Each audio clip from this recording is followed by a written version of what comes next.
Good morning, everyone. Doug and Terry Volt here. Welcome to Hymn of the Day. I'm going to hook two songs together today, as I often do.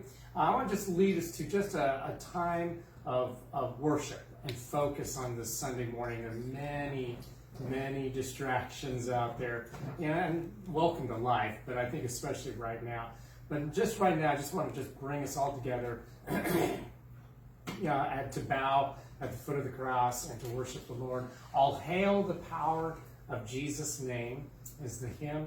And I'm going to hook that onto a chorus. You may not know, but it's a wonderful one that says, All hail King Jesus. So, all hail King Jesus.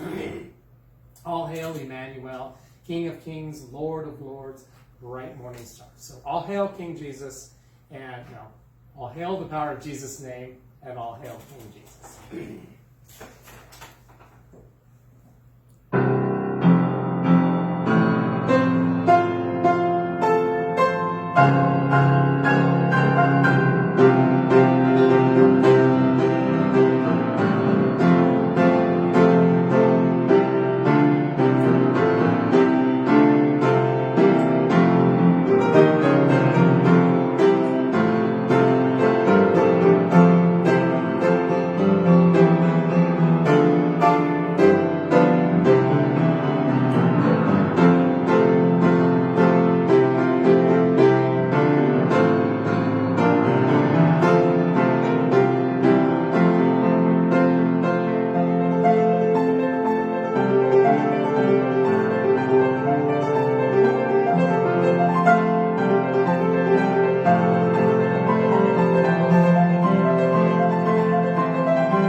All right, thanks everyone. We'll see you again tomorrow morning.